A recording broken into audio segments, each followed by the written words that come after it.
CSI TV, which is an initiative of CSI conference being held in Chennai Trade Center. I am Dr. Nanit Suarez, Medical Advisor from EMCURE Pharmaceutical Limited. And today we have with us Dr. Sarita Rao, who is the Senior Interventional Cardiologist, Apollo Hospital, Indore. Welcome, ma'am.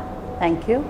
Ma'am just delivered a session on STEMI in women, and I would like you to answer a few questions. Please summarize your session that you had held just now.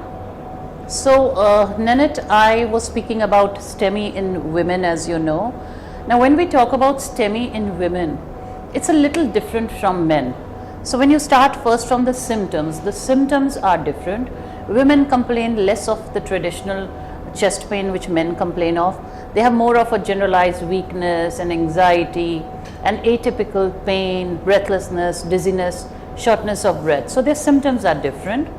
Then after the symptoms, when you come down to the risk factors, they also have a set of risk factors which are specific for women. For example, women who develop gestational diabetes tend to become diabetic over the years, and women who have PCOD, or all of these are additional risk factors for women, in addition to the traditional risk factors which men have, like hypertension, diabetes, etc.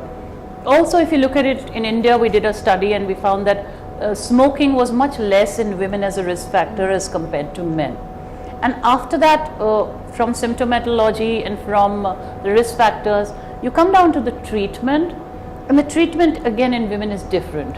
So less women are likely to receive revascularization procedures like a PCI or a CABG. So that's how it's so different. Okay, ma'am. And could you please highlight on the outcomes? Is it different when compared to the males? Yes, so that's a very important point. And overall, when we've looked at the trials, we've looked at the studies, women generally have worse outcomes. Now, why exactly? It's a very multifactorial thing, and you're going to ask me why is that? So one is that women tend to present late after a heart attack. So there's always a large delay before women get to the emergency room as compared to men. Also, because they come in late, and they also tend to have smaller coronary arteries, smaller vessels, because they have a smaller body size. So their outcomes are generally worse. They also are less likely to receive an angiography or a PCI, so which is why their outcomes are worse. Okay, wow.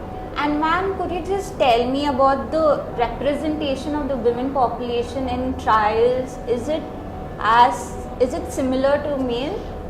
So that is a very, point of concern for us, because the representation of women in the trials is grossly under what it should be. So you know that 50% of our population is women, but in the trials you would see that there's about a 17% representation or a 20% representation. The maximum representation in any trial would be, say, about 30-35%. So the representation of women in all the trials is way below what it should be. And what about the representation of women in our medical practice? How does the figure statistic look? So I'm an intervention cardiologist, and I would say that in intervention cardiology, the representation of women is gross underrepresentation, because even in a country like US, which is considered to be very advanced, only 4% of the intervention cardiologists are women. And in our country, the numbers are similar. So there's a very small percentage of women who are intervention cardiologists. Why and how that is, we can talk about that for a very long time. But the truth is that women are underrepresented. Thank you, ma'am. There you have it. We just summarized the key differences in STEMI in women and male population. And thank you, ma'am, for giving us your time and being able to take this interview. Thank you so much, ma'am. My pleasure. Thank you.